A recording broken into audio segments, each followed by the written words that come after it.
Hello, everyone, and welcome to the podcast, Brave Enough, Renew, Recreate, Recover You.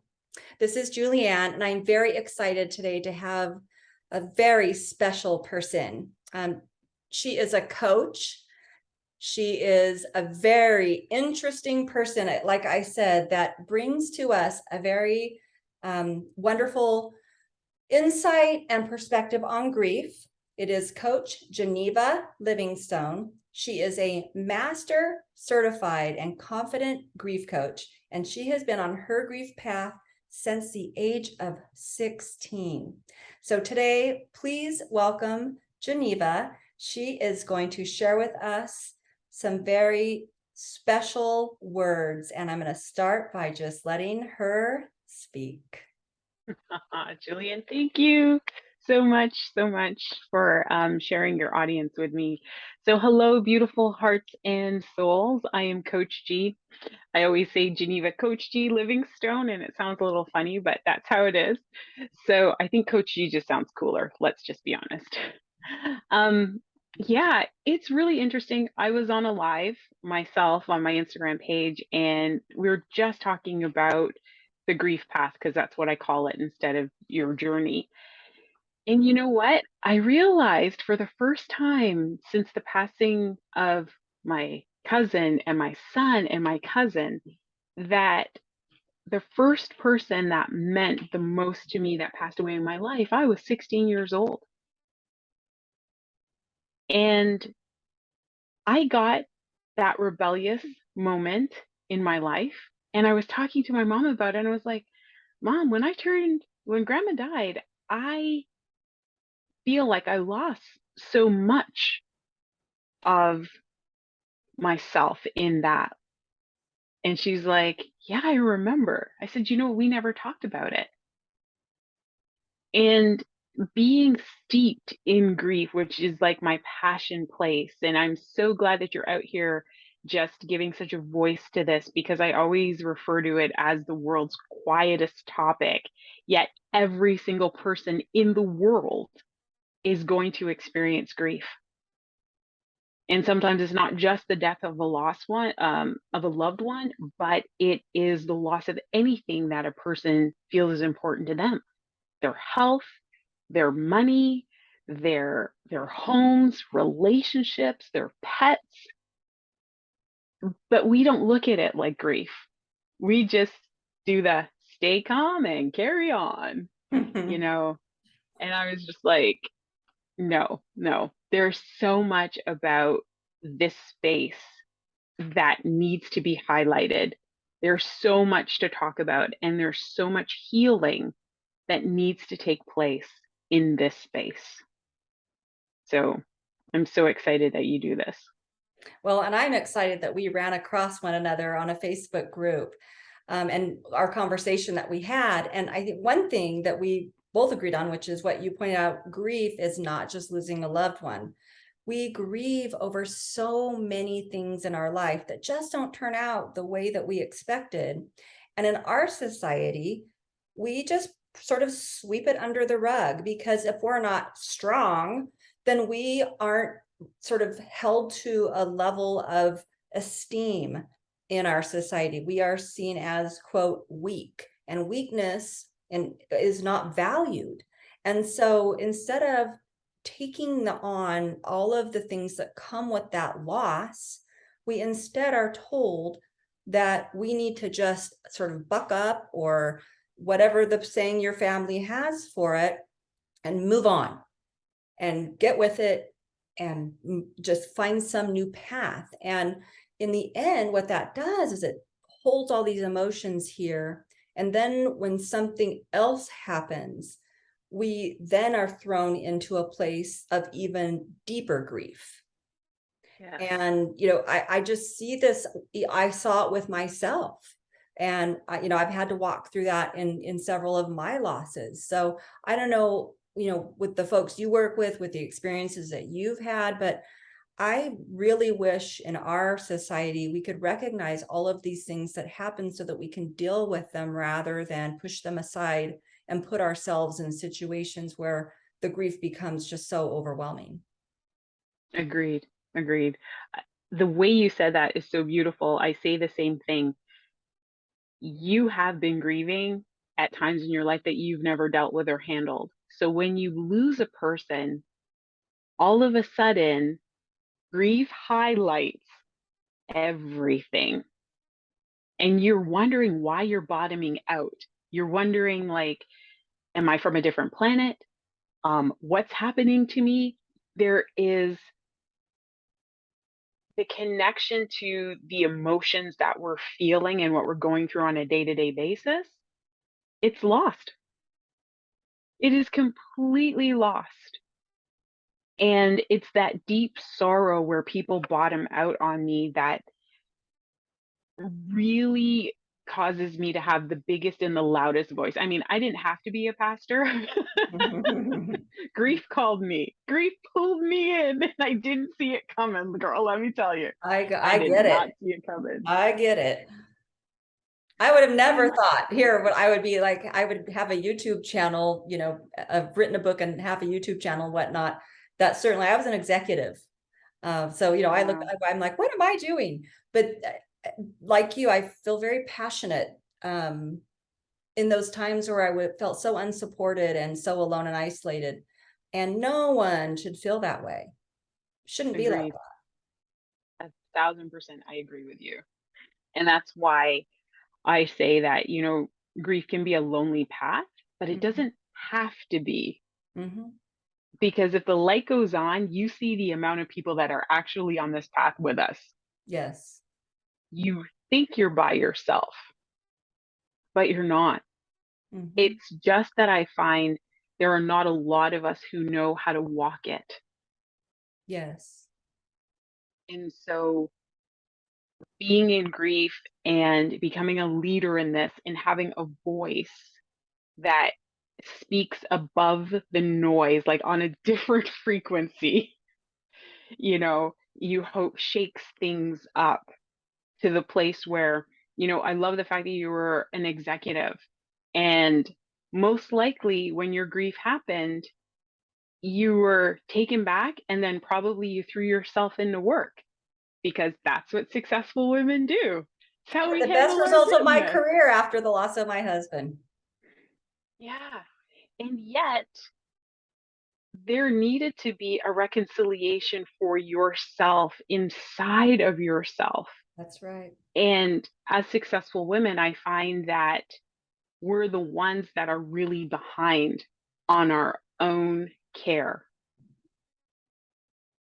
So, what are some of the healthy things we can do? I mean, because we do always put ourselves last. I mean, women, we're the worst because we are the caregivers of the Yep. world. Everything that happens in the world, sorry, men that are listening, I love men. I don't have a problem with men.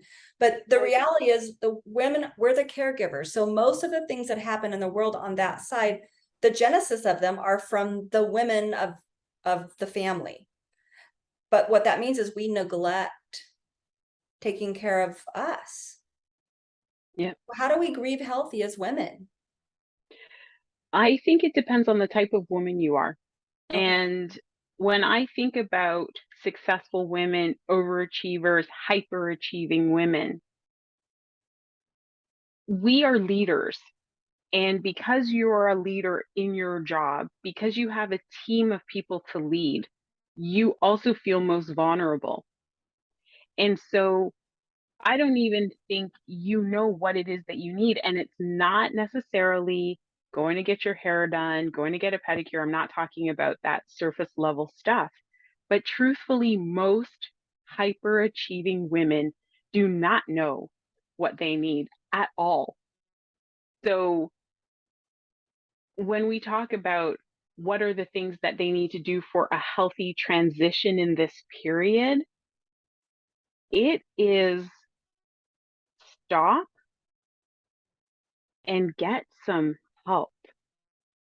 And I know that that sounds like it's easy, but my successful women are the women who solve all the problems, usually for their families, for their friends. So, who's supporting them? That is my greatest concern. So, my stop is a one word sentence: Get help is the second sentence, because I feel deeply in my soul that you need the support. And most of the time, that support cannot come from your own circle Mhm. because they're also in the grief with you and they're looking to you to lead them. So you need to have your own person. Well, and people that are natural born leaders, as you're saying, I mean, the last thing that we do want to do is ask for help. We don't ask for help. So folks who aren't wired that way, Yeah. it actually is, it feels embarrassing. It Yeah. feels like you're not successful, and you thrive on these feelings of helping people when you're a leader, right? Leading is actually helping people be successful, in my Yeah. opinion. It's it, when you're a good leader, people that work with you or that are in your family, when they are better and it's something you've helped with, you then feel successful. That's how you get rewarded. And so asking for help is one of those things that you don't practice. That's true. That's true. And to your point, it sounds easy. It's actually probably the most difficult thing that I Yeah. ever did. So now that you pointed out, I'm thinking about it, it is the most difficult thing I ever, going to counseling after my husband passed away was Mhm. probably took all of the courage that I could muster up. Yeah. And I love that you say that because that's why the voices need to be said. That's why conversations need to be had that are not just about a person who is grieving, but is about my successful woman who is grieving. Because if you hear that, then you're like, oh wait, hang on a second, that's me, and I am feeling this way. And I don't have to tell anybody that I'm gonna go and talk to Coach G. It is personal. Mhm, I'm not having to flip through the phone book and be like, okay, you got to find a therapist, but I don't want to do that. I'm going to put it on the back burner. Why? Because there isn't anybody who stands up and says, hey, ladies, I got you. mhm, That that bond that we have as females, I think makes it easier.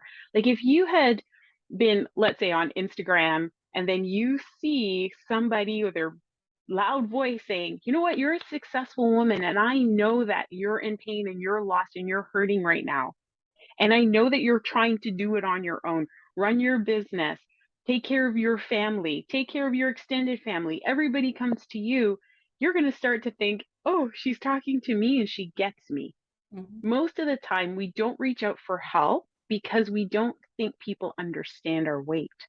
And let me say, you do not have to work outside of the home to be a leader, Yeah. because you I know there are a lot of women who divide us, that work inside Hmm. versus outside of the home, and a lot of women who work inside of the home do a lot of things outside of the home they just aren't compensated for. Yeah. And I mean, I did a lot of volunteer work even when I was working outside of the home. I had a Girl Scout troop, I was on the baseball board, I did things at church, I did, Yeah. but women who work inside the home and they're the CEO of their home, they are the Hmm. leader of their home. And so, I also want to make sure that all women understand that we're not dividing. What we're saying is that we lead in so many ways as women. Yeah. And you and I are recognizing that. So I do want to bring that up because that it's just a different approach to Yes. leadership on this planet. As women, we all um take on more than we can handle. We just That's sometimes true. do it in a different environment. Yeah. So, That's true. That's true. And the thing is, and I'm glad that you do say that too, right? Um, it's not about necessarily segregating mhm, the roles and what we do. It's not about one being greater than the other, but it is about the weight of responsibility mhm, that that person feels in their leadership role. yes. I And just when wanted to point you're out the because I was working outside of the home, and so I wanted to make sure mm, that I wasn't misleading anyone to think that I was just talking about my particular situation. oh, that's so kind. And that's the other thing too. It's like, ladies, it's a sisterhood. we're all together. The whole thing is when we grieve, we hope that other women will come around to foster the care and the compassion for us in our different environments. But often out there, because I'm in the path and I'm with people, there are so many who don't have that support and they do feel isolated, or they do what I call the painted face, and there's so much tears behind the mask Yeah. because they have to show up Hmm. a certain way Yeah. within their spaces and their roles in their lives. And I'm like, that's fine if you want to do that, but let's talk about the inner work. Let's talk about your heart because I am all for you. Grief isn't about me, it's about that person who is sitting across from me that I have to hold the space for Hmm. her to show up how she needs to show up. So the first step in healthy grieving is to identify what your own needs are. Yes, please stop and do that. Nobody wants to stop because they don't want to feel the pain, but you have to. And it hurts. So Yeah, we won't mislead you about that either. It hurts. it does. It It does. does. Yeah, yeah. And when I, see posts when people say, I just want to wake up from this nightmare. I just want to go back. I Mhm. don't know how to live without my person. You're you want to say to them, you're on the grief path for the rest of your life. It's Mhm. not something, it's not like having an operation, you leave the hospital, you're okay, hopefully for everything is good. Yeah. When you're in grief, you are on this path. So what I want to tell everybody is that you have a choice on how you walk your path. And you can walk it where grief is kicking the life out of you, or you can walk it where you're grounded on your path. And that's understanding yourself a little bit more each day. That is knowing how you think so your perception of the situations can come into clarity. Understanding that your heart is broken, but you still have three other children. And so that's where I created this multi heart conversation Aw. because each one of those three babies, whether they're 50 or they're 4, have a part of your heart as a mom. So one of your hearts are broken, but you still have 3 more plus your own.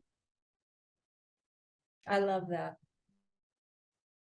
That's such a Thank you. beautiful visual. Yeah. And sometimes people don't see that because the the darkness of grief is so great.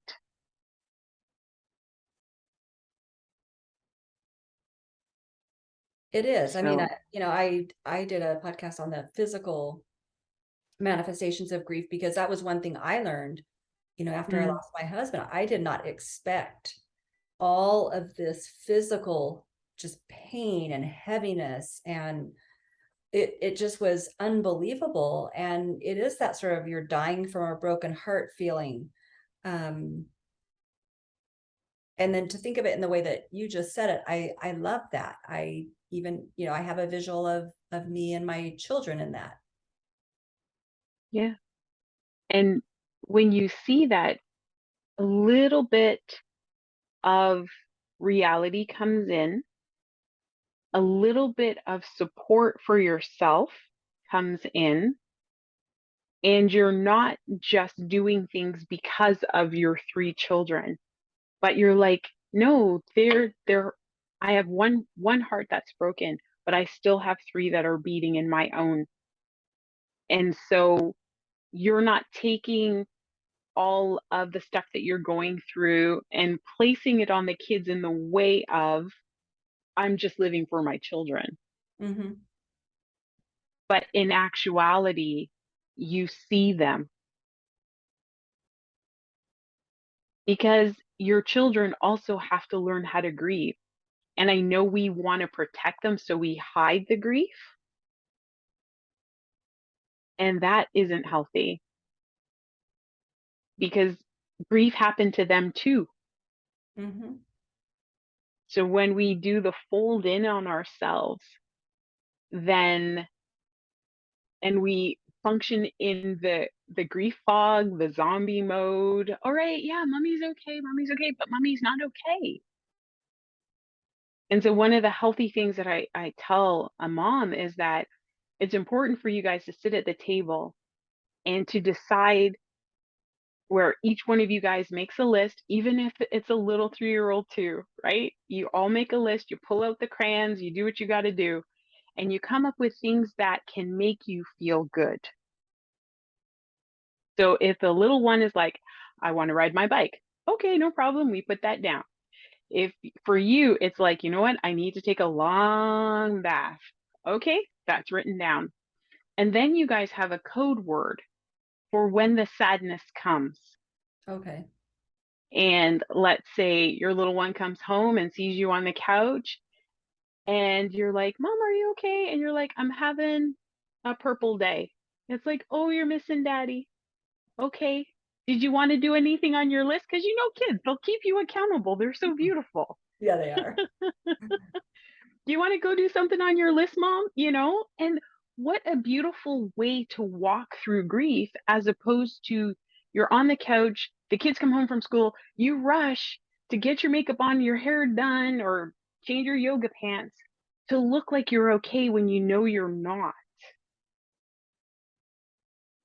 And for each one of the children to have their little word where it's like, I'm having a purple day too. Okay, all right, what do you need? Let's go look. We're teaching our children how to grieve. And then we support them in whatever it is that they want to do. And you're not mad at your 3-year-old who wants to ride their bike at 10 because their mood is purple right now. You Mhm. understand the reason for why. And so we do it and they're cared for. And those are really healthy little moments that you can bring into your life as a family to grieve together instead of mom is grieving and yeah, I've got the kids in therapy. Well, the kids are not in therapy every day. They're at home, they're at school. They've got triggers, you've got triggers. So bringing that bridge together. How much emotional, you know, like, should they see their mom cry? Should they? Yeah. I mean, I know I cried in front of my kids Mhm. very often, you know, and on and off, they still see me cry. Um, Even though it's been quite a long time, but there are things that come up that it just makes me sad. Yeah. Yeah. And that's the thing that my beautiful, powerful women try not to do. And that's why I share exactly what I shared here is that you bring grief to the table. You guys walk it as a family. You create the code word because it makes it easy for every single person in the home to understand where you're at. Because maybe you're crying because the movie was good. You don't want the children to assume you're crying because you miss dad, right? So, or you're crying because you're happy. So you now begin to help them understand the emotional framework of grief. And even for their little hearts, if they're like crying and it's like, oh, is it because you missed out? It's like, no, mom, I stubbed my toe. So having that code word at Yeah. least lets you narrow in on the grief when it occurs, because we also know that for children, grief is not as constant as it is for us. They have happy weeks and months and days, and then all of a sudden, they're a hot mess for 4. Yes. So when parents get into canceling holidays and these things, I'm like, your babies don't get that because not every day is a sad day for them. Mhm. So grieving healthy is really paying attention to your hearts in the house without the overbearing, are you sad? Did you have a good day today? Is everything okay? It's really creating the space for them to express when they're sad, about what they're sad about. And it creates, I think, also great conversation too, because as we know, grief is not just the loss of a loved one, but they will learn how to grieve other things that will occur in their lives. Well, and my children were young when their father Yeah. passed away. And so as things came up, one thing I always had to try to put in that space and meter was how much of their sadness was from, you know, complicated grief versus Yeah. what just happened. We didn't make the shrilling squad, or, you know, some kid was being mean at school, and so Yes. you do as a parent there are so many facets to those emotions when a child has experienced a traumatic loss or a loss at all. Yeah. In addition to just normal childhood things that come up. And Mhm. honestly, this world now is so much more difficult. I've children today have just a much more challenging environment than I know I did when I was being raised. So it's being able to like create these code words and these ways of communicating so that you're able to understand their emotions around certain events prior to other things coming into play. I think as a parent is a beautiful tool. Mhm. I love it. Yeah, you're so right about that. And really what we're fostering is emotional intelligence. Yes. And for ourselves too, Mm. by the way. Agreed. Because Because it's it's not hard. taught in It is school. hard to be a parent. It is the hardest job that we get. Exactly, exactly. It's like, when a baby is born, they don't come with an instruction manual. When grief happens, it doesn't have an instruction manual, so we are going to walk through these things and just try to do our best. But with technology today, and with so many more of us standing up and having a voice in this space, you will have people that you can anchor into to help you get the tools that you need. I mean, even if you're going to be in therapy, and therapy has a place, I believe, you always want to make sure that you have an intended outcome, so that it's not just showing up, but that there's a process and an outcome. And I think sometimes the negative connotation around therapy is just, you got to go there every day, or sorry, once a week, or whatever your setup is. Talk, talk, talk, leave, come back, talk, talk, talk, do the same thing, do the same thing, do the same thing. And I'm like, no, you can say to your therapist, okay, I'm going to do eight things with you, or 10 sessions with you. What is this outcome going to be, so that your brain has a focus Mhm. and it can follow the path, Right. So I hope that we can really begin to shed some of the fear that comes from partnering up with a person to help you in a hard space. Well, I think, again, I think in our society, we have made it a weakness to share our emotions with Mhm. somebody, maybe outside of our family, maybe outside of our circle of friends. And I understand that. I really do. I mean, we're a very private society. We're Mhm. very much into our nuclear families and so on. But what I found through my grief path is Mhm. that it's been very, as I have been open about it, more people Mhm. have been open with me And that's why actually I am doing this. It taught me that there is a need for people to come together and Mhm. for there to be a mechanism to share and to Yeah. not feel alone and to not feel isolated and to find a way for that sorrow to find a place to go that's not just sitting here and here and here all the time, where it inhibits the rest of your life from being joyful.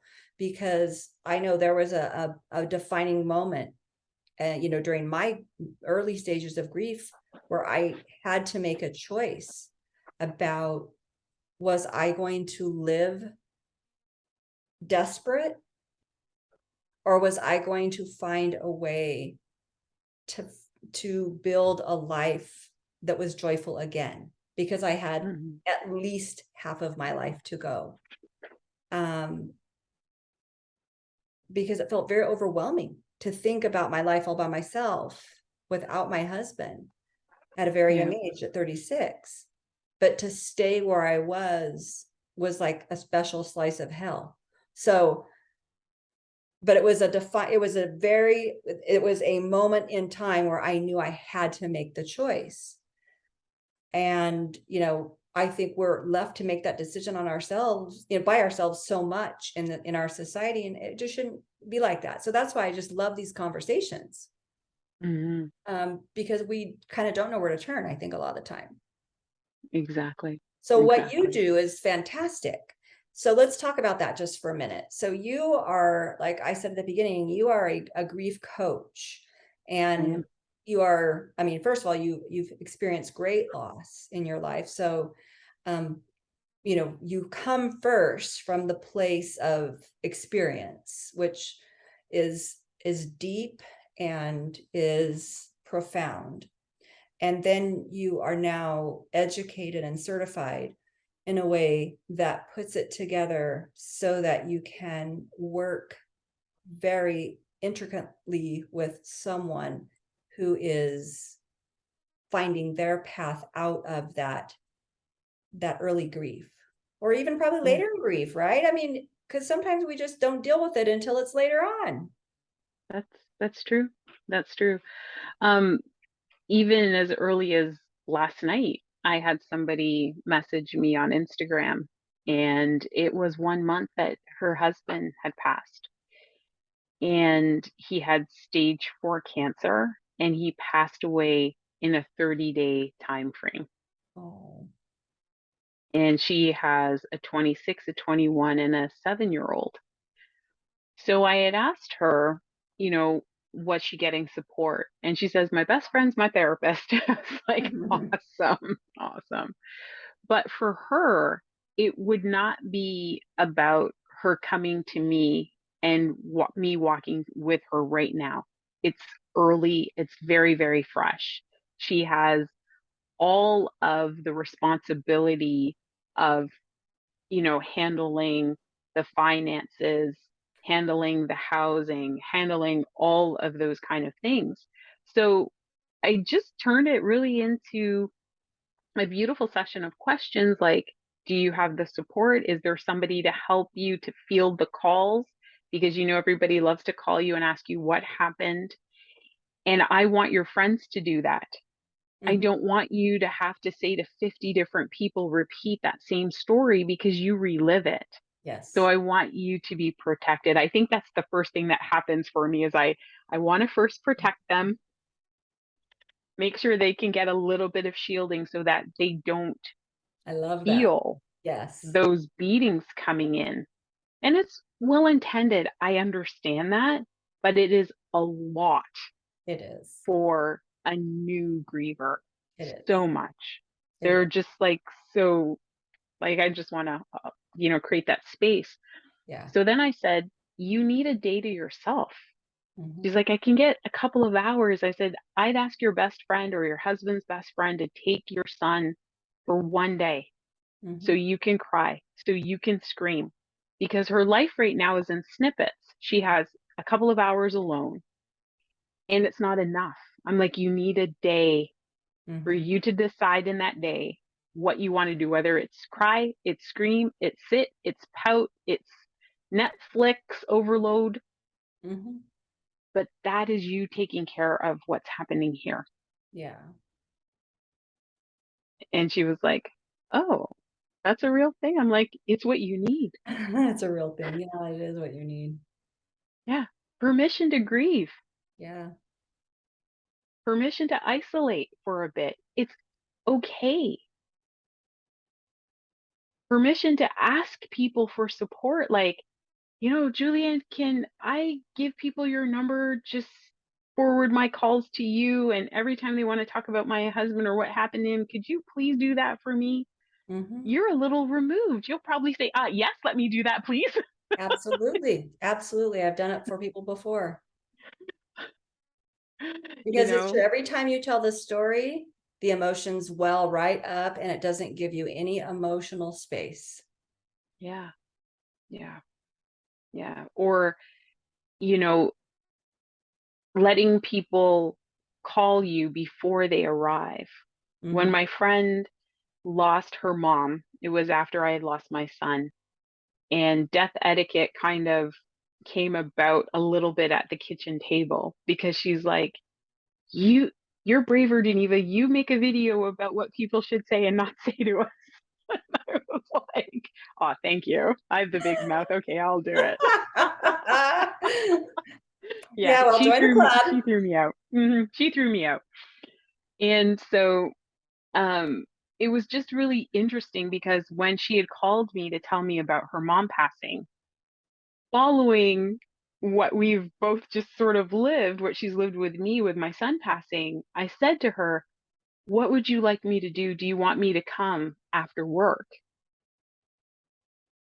And she said, no, my husband doesn't even know yet. He's still sleeping because he works midnights. So he's still sleeping. So when he gets up, I'll speak with him. And I was like, okay, if you need anything, you reach out and you let me know. Hmm. But before that, I probably would have been like, oh my gosh, you lost your mom. Okay, I'm going to get off work. I'm going to be at your house like in 2 seconds. And Right. yet that's not what she needed. Right. She just wanted to tell me what happened, put it in, bring it into my awareness so that she could feel the support that she needs to feel. Yes. And then asking her, I think, was the most glorious gift we could give a griever Yes.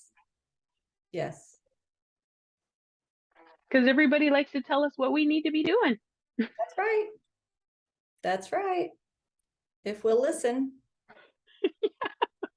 Don't you like that? Like, how many people decided to make decisions for you while you were in your grief and you're like, hang on a second, I'm not five.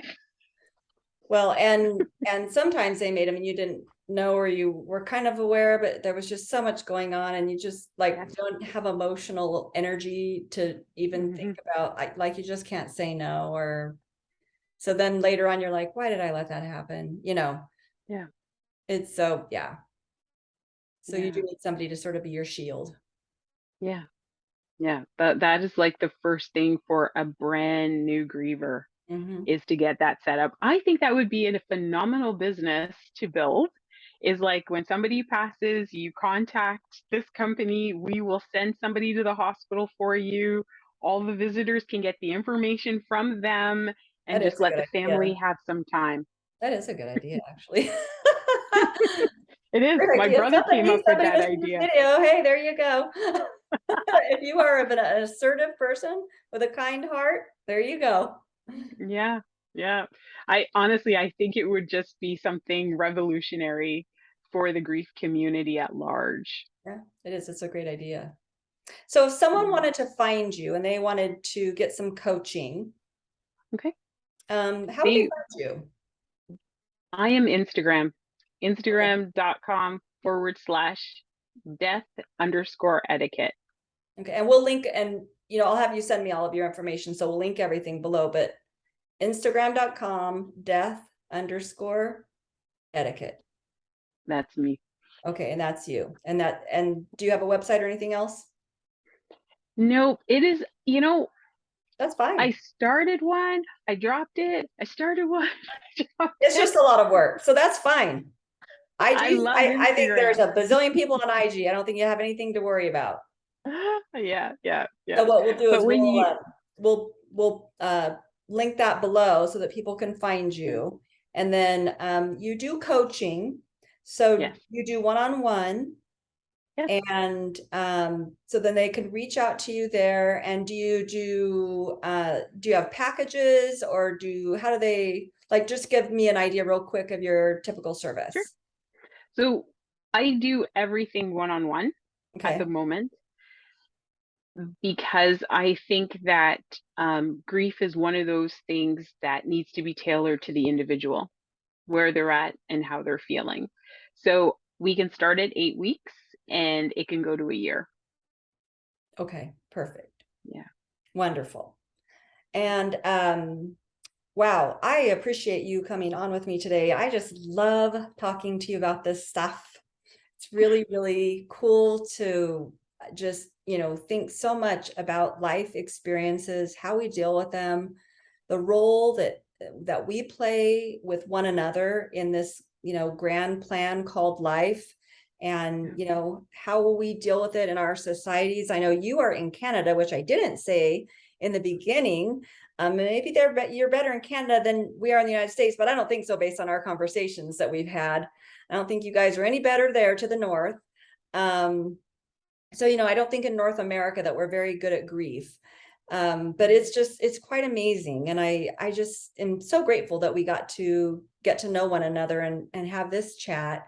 And then just for everybody else, I do have a new resource, which I'll link below. I wrote a quick blog about just 3 mindset changes that I made when I was grieving that just gave me a minute of rest from the overwhelming thoughts of the grief.